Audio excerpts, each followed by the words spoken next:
Lula confirmou hoje a indicação do ministro da Justiça e Segurança Pública, Flávio Dino, para a vaga no Supremo Tribunal Federal. O anúncio aconteceu depois de uma reunião entre os dois no Palácio da Alvorada. Agora, o nome do ministro terá de ser analisado pela Comissão de Constituição e Justiça e Cidadania do Senado e depois pelo plenário da Casa. Essa é a segunda indicação de Lula para o STF neste mandato. Em junho, o petista indicou Cristiano Zanin para o lugar de Ricardo Lewandowski. Essa decisão ganhou apoio de uma ala no próprio PT que via risco de um possível embate entre Lula e o próprio Dino nas eleições presidenciais de 2026. Muitos aspectos para a gente analisar em relação a essa indicação. Vamos a Brasília. José Maria Trindade. Zé, seja muito bem-vindo. Ótima noite a você. Indicação de Flávio Dino para a vaga de Rosa Weber no Supremo Tribunal Federal. Flávio Dino tem uma carreira construída na magistratura, só que nos últimos anos se notabilizou na política. O que é preciso destacar nessa indicação? Bem-vindo. Demorou e provocou pressões muito fortes no Congresso Nacional, né? É uma indicação que leva a política na veia para o Supremo Tribunal Federal. É isso. Muito boa noite, Daniel. Boa noite, Mota, boa noite, Beraldo, e boa noite, Dantas, aqui em Brasília. Uma boa noite especial a você, que sempre está aqui acompanhando os pingos nos is, e isto é um grande orgulho para nós e muito importante sua participação. Olha, foi uma indicação demorada. Eu conversei até com aliados do presidente Lula que me disseram o seguinte, que o Flávio Dino estava sendo enfraquecido pelas pressões, havia várias pressões. Uma para a indicação de uma mulher negra para o Supremo Tribunal Federal. Mas a mais forte mesmo era do PT, que queria o Jorge Messias no Supremo Tribunal Federal. E ele já estava, inclusive, trabalhando para isso. Já participava de jantares com senadores, já ia ao Senado, conversava com senadores, inclusive acompanhado do ministro Zanin. Era esse o roteiro para indicar Jorge Messias para o Supremo Tribunal Federal. Me disse até um aliado do presidente Lula de que, olha, o momento da indicação de Flávio Dino foi aquele um pouco antes da cirurgia, um pouco antes da intervenção cirúrgica no quadril que fez o presidente Lula. Passou daquilo ali, ficou muito mais difícil, muito mais complicado. Agora a gente vê que não. Eu conversei hoje também com o líder do governo, disse que houve uma sondagem no Senado Federal e que há uma garantia de aprovação de Flávio Dino. Agora ele vai deixar a pasta, né, voltar ao mandato parlamentar de senador da República pelo Maranhão e visitar os 81 senadores. Haverá votos contra, mas a indicação é de que ele será aprovado e será ministro do Supremo Tribunal Federal, viu? É isso, daqui a pouco, inclusive, a gente vai trazer também as informações sobre uma outra indicação do presidente Lula para a vaga na Procuradoria-Geral da República. Daqui a pouco. Agora a gente analisa essa indicação para o STF. Cláudio Dantas, em Brasília. Dantas, seja bem-vindo, ótima noite a você.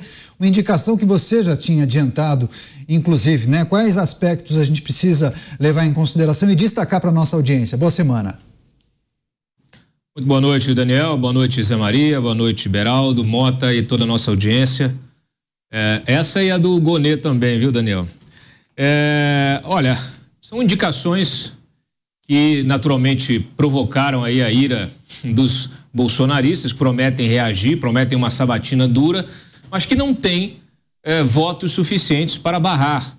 A gente sabe como funciona também as sabatinas. Depois que há a indicação formal do presidente da República, pelo presidente da República, nenhum político quer ter um ministro como inimigo. Lembrando que o Davi Alcolumbre resistiu a colocar em votação lá o nome do André Mendonça na CCJ, quando ele foi indicado pelo Bolsonaro, e ele se arrepende até hoje de ter comprado essa briga. Então, apesar aí, né, de muitas críticas públicas, algumas mais veladas, e de fato a gente espera ter aí alguma resistência por parte de senadores bolsonaristas, mas no geral eles ficarão isolados, né? O MDB, que tinha a esperança de indicar o Bruno Dantas, claro, não ficou satisfeito, mas vai apoiar a indicação, até porque o Flávio Dino tem uma relação histórica também com o Nelson Jobim, que foi presidente do Supremo, do CNJ, ele foi juiz auxiliar, foi secretário-geral do CNJ justamente na gestão do Nelson Jobim. Então está bem aí, vamos dizer assim, apadrinhado, como a gente costuma dizer em Brasília. Além disso, nós já tivemos até a manifestação pública em artigo do Celso de Mello, né, ex-ministro Celso de Mello, que foi decano também da Corte e que foi indicado ao Supremo pelo Sarney. Então é considerado também um jurista ligado ao MDB. Então o MDB não fará resistência, PSDB não fará resistência. Então o nome do Dino será aprovado sem nenhum problema. A leitura que se faz é que o Dino, por ser um perfil, além da sua trajetória jurídica, ele também ter uma trajetória política, e em função até do papel que ele teve depois do 8 de janeiro, ele será mais uma voz contra justamente esse bolsonarismo, reforçando ali a tríade, né, do Gilmar Mendes com Alexandre de Moraes, reforçando essa frente aí contra o bolsonarismo. Então podemos esperar que ela se fortaleça justamente a partir da sua nomeação lá no Supremo. No caso do Gonê, do PGR, a gente vai falar daqui a pouco, ambos têm aí mais ou menos os mesmos padrinhos ou as mesmas aceitações, né, as mesmas bênçãos dentro do Supremo, que é justamente de Gilmar Mendes e de Alexandre de Moraes. Então, o Lula, que já tem muito problema com a pauta econômica no Congresso, resolveu resolver essa parada de uma vez, até em função da crise que se estabeleceu a partir da semana passada. Então, foi uma forma de pacificar. É um nome que o Congresso já, nas entrelinhas, sim, já deu ok. Isso pacifica um pouco aquela questão da semana passada. O STF dá o ok, fica feliz com as indicações, justamente que eram as esperadas, e o próprio presidente Lula, vamos dizer assim, retira de si uma pressão que subiu muito nas últimas semanas, justamente porque, sim, lá no Supremo há um entendimento de que ele só é presidente, só conseguiu retomar seu mandato em função da própria atuação do Supremo. Então é isso, seguimos aí esses desdobramentos com as indicações agora formais, né, do Flávio Dino e também do PGR. Depois a gente vai falar da briga que vai ter pelo a dança das cadeiras. Esse dá um capítulo à parte. É verdade. Muita coisa para acontecer ainda, Daniel. Muita coisa, sem dúvida. Já que o Dantas mencionou o nome do Paulo Gonê, reforçando e relembrando, o presidente Lula também indicou no dia de hoje Paulo Gustavo Gonê Branco para o cargo de Procurador-Geral da República. O PGR é o cargo número 1 do Ministério Público. A escolha é feita 2 meses após o término da gestão de 2 mandatos de Augusto Aras. Paulo Gonê atua desde julho como vice-procurador-geral eleitoral e também defendeu tornar o ex-presidente Jair Bolsonaro inelegível. Continuamos o nosso giro inicial de análises. Vamos ao Rio de Janeiro. Roberto Mota com a gente. Mota, seja bem-vindo. Ótima noite, excelente semana a você. 2 indicações importantes, aguardadas. Flávio Dino para a vaga de Rosa Weber e Paulo Gonê para a vaga de Procurador-Geral da República, cargo que era ocupado por Augusto Aras. Suas considerações, Mota? Acho que seu microfone está fechado, Mota. Só verifica, por favor. Por alguma razão a gente não está escutando, a gente vai reconectar então.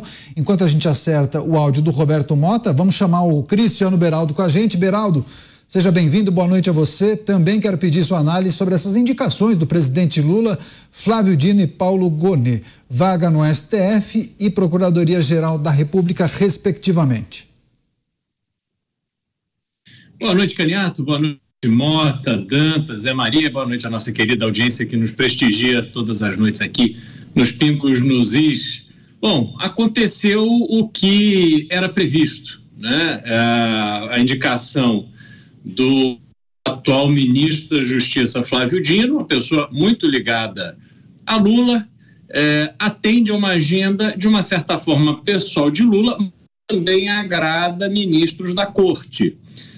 Era o nome que a gente imaginaria marcar uma mudança de modelo de escolha de ministro do STF? Não é. Ele vem com uma marca muito grande de atuação na esquerda brasileira, foi um governador do Maranhão que deixou números bastante infelizes do ponto de vista da educação, da segurança pública, tantas outras coisas, não contribuiu para o desenvolvimento do Maranhão, para melhoria efetiva da qualidade de vida do povo do Maranhão, então não deixou uma marca de gestor público. Ele tem uma carreira também já no judiciário e agora precisará mostrar que vai ter uma atuação isenta, ou pelo menos deveria querer mostrar que terá uma atuação isenta, mas a gente já não se ilude mais. A gente viu todas as notícias que desenrolaram aí nas últimas semanas e que claramente colocam o Flávio Dino como uma figura que não deveria ser indicado. Mas esse é o Brasil de hoje. Foi indicado, duvido muito que encontrará qualquer tipo de resistência séria ou que ameace a sua aprovação no Senado Federal. O presidente do Senado, Rodrigo Pacheco, já manifestou ali a intenção de votar as duas indicações até o dia 15 de dezembro, ou seja, será um processo a jato, diferente do que aconteceu com André Mendonça, por exemplo, e a gente certamente verá Flávio Dino como membro da corte e atuando aí pelas próximas décadas. Então, enfim, não é um dia que me traz alegria em relação ao Brasil. Pelo contrário, acho que a gente precisaria de um marco, de uma virada na relação institucional do Brasil. Não aconteceu agora. A gente vai se aprofundar e analisar em detalhes o que pode acontecer com essas duas figuras, caso sejam confirmados pelo Senado Federal. Agora sim, Roberto Mota vai trazer suas análises e expectativas também para Flávio Dino no STF e Paulo Gonet na Procuradoria-Geral da República. Mota, mais uma vez, boa noite, por favor. Boa noite, Daniel. Boa noite, meus colegas de bancada. Boa noite, nossa audiência, que eu espero que agora me ouça. A minha sugestão é o seguinte: diante desse fato consumado, diagnóstico dado pelos meus colegas de bancada, eu sugiro acabar logo com essa sabatina do Senado. Vamos criar logo uma indicação direta, valendo 5 minutos depois, não é isso? Quem sabe a gente até não economiza dinheiro. Como que é mesmo aquela frase? O Dantas me fez um comentário aí que me lembrou uma frase: somos a resistência, não é essa, Dantas? Frase que a esquerda gosta de usar. Olha, eu não acho que existe aí uma frente contra o bolsonarismo. Resistência do chuveiro. Eu acho que o que nós estamos vendo no Brasil é uma frente contra a liberdade. E qualquer um que contraria essa tendência, isso já foi combinado. É chamado de bolsonarismo, é chamado de bolsonarista, né? E massacrado, dentro ou fora da Constituição, conforme for o freguês. Olha, meu comentário é o seguinte: senadores, agora a bola está com vocês. Na semana passada, o Senado teve um gesto de coragem e de responsabilidade com a aprovação daquela PEC que limita as decisões monocráticas, pois o desafio diante do Senado acaba de aumentar. Eu não acho que eu estou exagerando se eu disser que, mais uma vez, o futuro do país está em jogo, assim como o futuro eleitoral dos senadores. Vamos lembrar, um dos princípios fundamentais de uma república é o princípio da autocontenção. Ele impede que os poderes invadam a competência de outros poderes, mas, para isso, as pessoas que estão no cargo têm que concordar com esse princípio. Portanto, senhores senadores, agora os senhores vão decidir como querem entrar para a história. Pois é, o Beraldo até chegou a adiantar que haverá esse esforço concentrado, viu, Zé Maria? O presidente do Senado, Rodrigo Pacheco, já chegou a adiantar que possivelmente a apreciação ocorra no dia 12 de dezembro ou até o dia 15 de dezembro, mas vai acontecer aquele processo que a gente sempre noticia aqui antes de votações no Senado para apreciar indicações de presidentes à Corte Suprema, né? Aquele beijo à mão, eles vão visitar gabinete por gabinete, conversar com os senadores, tomar aquele cafezinho, se for depois das 18, talvez um Scott, enfim, muitas conversas para tentar convencer os senadores. Perspectiva de aprovação dos dois, mas como será esse processo a jato, como disse o Beraldo, hein, Zé Maria? Pois é, o Mota tem razão em questionar a sabatina, mas detonar a sabatina não, ela é necessária. Só que aqui, Mota, ela é feita como um chazinho das 5 no Senado Federal, uma curtição de amigos, um beija-mão que eu acho que não vai acontecer no Flávio Dino. Sempre houve alguns que votaram contrários, né? Mas, enfim, Veja, eu acho que o método de indicação de ministro do Supremo Tribunal Federal no Brasil é perfeito, é como nos Estados Unidos, a indicação do presidente da República, e o Senado da República, não é o Congresso, a Câmara não entra, é que tem a competência para dizer sim ou não. Bastava fazer uma sabatina perfeita, uma sabatina honesta e proibir um candidato a visitar os senadores. Precisava disso. E lá na sabatina, cara a cara, falando de ideias, falando de respeito à Constituição, os senadores categoricamente iam decidir sim ou não. Depois da Constituição de 88, nunca o indicado ao Supremo foi rejeitado. Nunca houve. É isso que eu ia te perguntar. Não é agora que vai acontecer. É isso que eu ia te perguntar. Nos Estados Unidos já houve casos. Se no Brasil nunca houve, vamos acabar com isso. Faz logo uma PEC dizendo o seguinte: indicou, tá valendo. Para que esse ritual? Para criar nas pessoas a esperança de que dessa vez vai ser diferente? Mas é importante. Eu gosto de ritos, viu, Mota? Os ritos são importantes, eles definem responsabilidades. Quer dizer, o Senado terá uma responsabilidade, o senador será um fiador da indicação do presidente da República, qualquer que seja ele. E o eleitor vai cobrar desse senador depois. E o que acontece é essa sabatina mal feita. E aí, o pior dessa história toda é esta possibilidade que agora o Flávio Dino vai deixar o ministério, vai reassumir a vaga dele no Senado e visitar gabinete por gabinete numa reunião fechada com o senador, e sabe-se lá Deus o que eles conversam e prometem. Eu já perguntei isso a um senador, o senador disse o seguinte, que chega lá e fala: e aí, como vai tudo? E aí, o que você pretende? Aí ele fala: pretende seguir a Constituição. Todos eles falam a mesma coisa. Aí o senador me disse o seguinte: olha, eu não quero nada, eu quero que o senhor siga a Constituição. E aí virou para mim o senador e disse: olha, Zé, qualquer coisa que ele me falasse ali, que eu pedisse ou que falasse, ele ia dizer sim. Mas quando chega lá no Supremo, faz tudo o contrário do que falou ali no escurinho com o senador. E aí me disse uma ministra do Supremo o seguinte: olha, na primeira semana nós chegamos no Supremo e ficamos ainda muito agradecidos pela indicação do presidente, pela aprovação do senador. Aí depois de 15 dias a gente descobre que é definitivo, não pode ser retirado, salário não pode ser reduzido, aí a gente sente o peso da toga e vira ministro do Supremo Tribunal Federal. E eu torço sempre para isso, que quando assumir um ministro no Supremo, que ele esqueça da indicação, esqueça dessa sabatina mal feita e se transforme num guardião da Constituição. Você, Beraldo, depois eu passo pro Dantas. Rapidinho, Dantas. Você, Beraldo.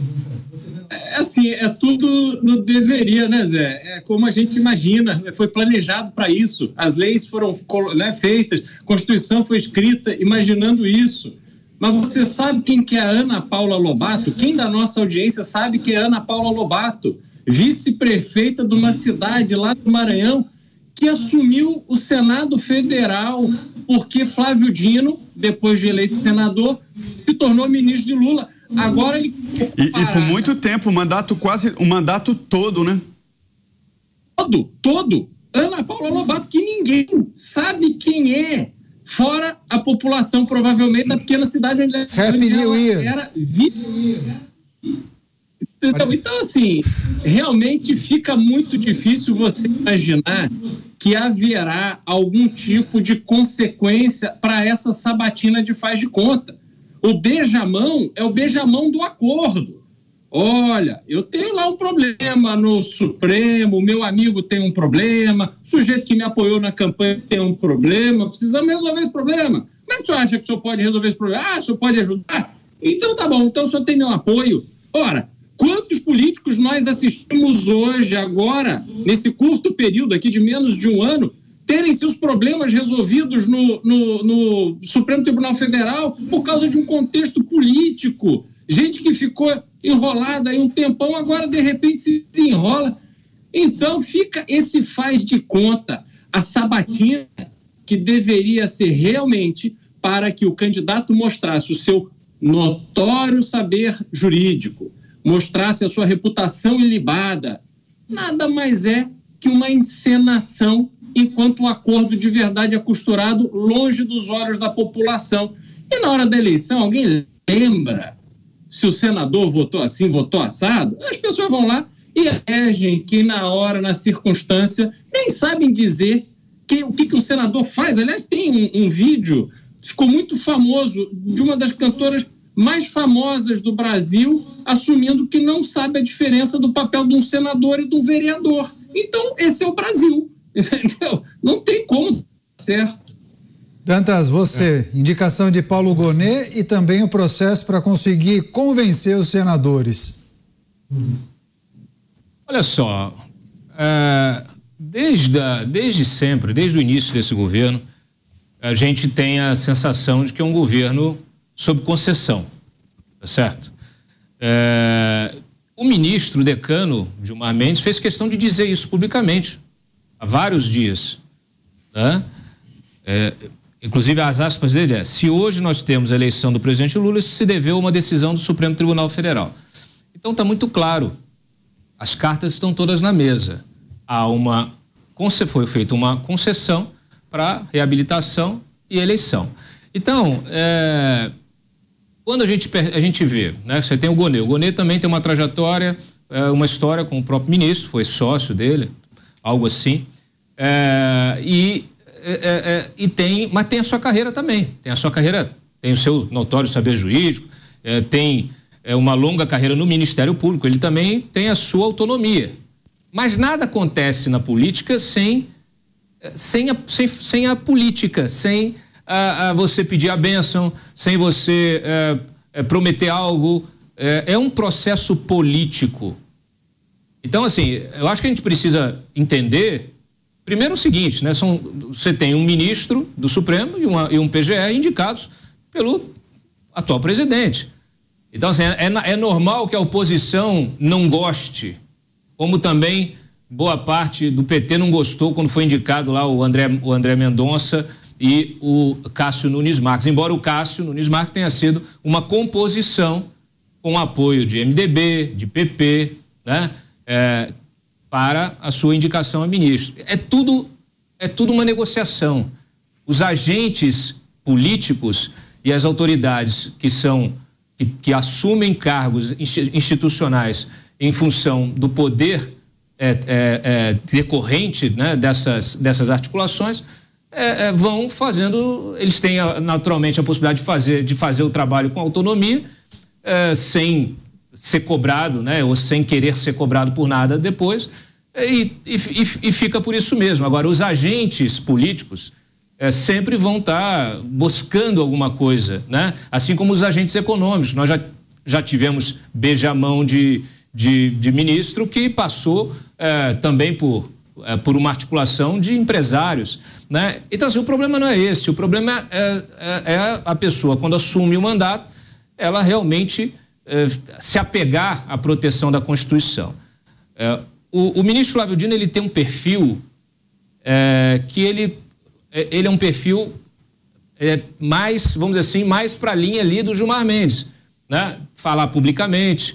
Você tem alas no Supremo, você tem perfis diferenciados no Supremo, tem ministros que são mais calados, o ministro Zanin, indicado pelo Lula, você não vê ele dando entrevista, né? A própria Rosa Weber, anteriormente também, era uma ministra absolutamente discreta. Os oriundos da advocacia e da magistratura não costumam tuitar, dar esse tipo de declaração, conceder entrevista. Já aqueles que ocuparam cargos políticos, ministros da Justiça, esses acabam falando se expondo olha só, muito o Dino, mais. ele mistura.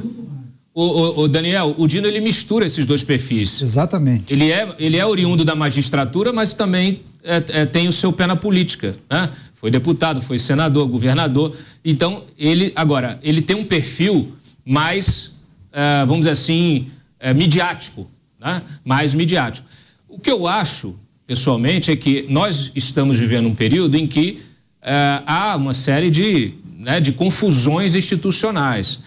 E o que se espera, o que a sociedade majoritariamente espera, pelo sentimento que a gente percebe, é de um Supremo mais contido, naquilo que até o Mota falou anteriormente sobre a autocontenção, né?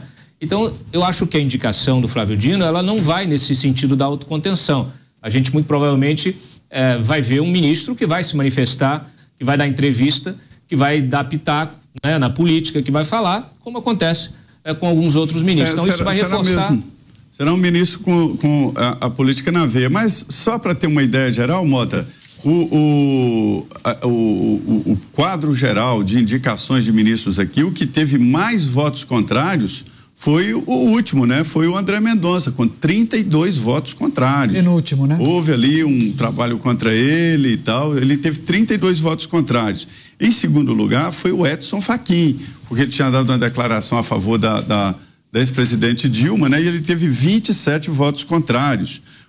O Francisco Rezec foi também nesta linha que teve maior número de votos contrários, porque ele saiu do Supremo, virou ministro do Collor e voltou para o Supremo em uma nova indicação.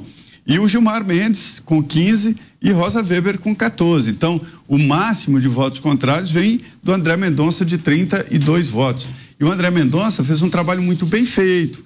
Ele foi criterioso, visitou a todos os senadores, né? Mediu bem para só depois passar pela sabatina, porque o presidente da Comissão de Constituição e Justiça segurou por muito tempo, mais de 4 meses. Foi uma indicação muito conturbada de André Mendonça.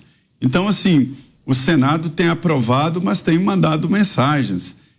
Me disse um líder governista de que houve ali uma sondagem e que o presidente Lula não indicaria se não houvesse ali um resultado positivo desta sondagem. Então, eu espero que ele saiba o que está fazendo, que seria um desgaste muito grande uma rejeição assim.